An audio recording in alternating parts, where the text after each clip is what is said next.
When I was younger, I often heard adults comment on how apathetic my generation was, how we didn't care about anything going on in the world. As a teenager, I was active in my community and inspired to make a difference, and it deeply bothered me that this label was being placed on me and my friends. I was involved in service learning throughout college, and as a grad student focused on teaching students to become community activists. After graduate school, I tried to find a nonprofit job and saw a posting in the paper for a volunteer position through AmeriCorps. It was the only position I was offered out of about 100 applications I sent in.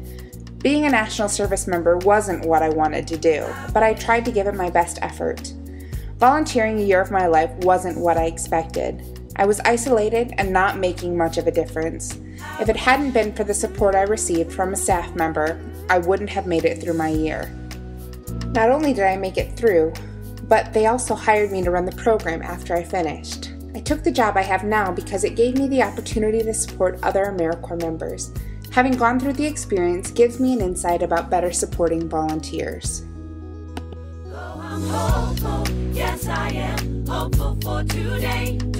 In the 2010 report on volunteering, the Corporation for National and Community Service reports that 63.4 million individuals volunteered over 8.1 billion hours in 2009. This is an increase of 1.6 million volunteers since 2008. The estimated value of service that volunteers provided in 2009 is $169 billion. Research indicates that volunteers are more successful when they are provided with ongoing education and support. However, most nonprofits can't afford the staffing needed to do this.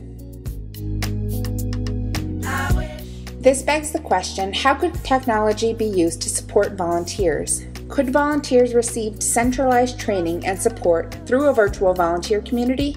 If 63.4 million volunteers were provided with an online space that gave them access to research-based best practices, the opportunity to collaborate with one another, and a chance to build a deeper connection to the organization, could it be the tipping point we need to finally overcome some of the biggest challenges we face as a society? Yes, I am hopeful for today. Take this music and use it. The report also says that individuals with long commutes are less likely to volunteer. Increased pressure from employers and changing work schedules can also be a factor.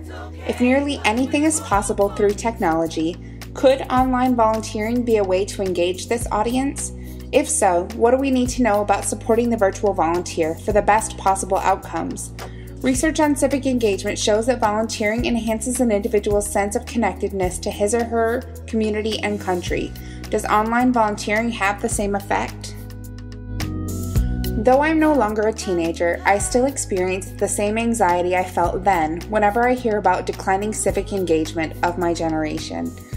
At age 26, I was selected to be one of the members of the 30 Under 30 Young Leaders for Service Nation.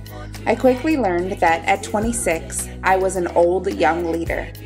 There were at least 20 students there who hadn't graduated from high school, and some of whom hadn't even entered high school.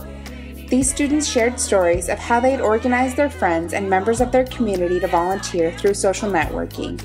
And as I listened to them, I realized that technology's role in volunteering and civic engagement had yet to be fully actualized.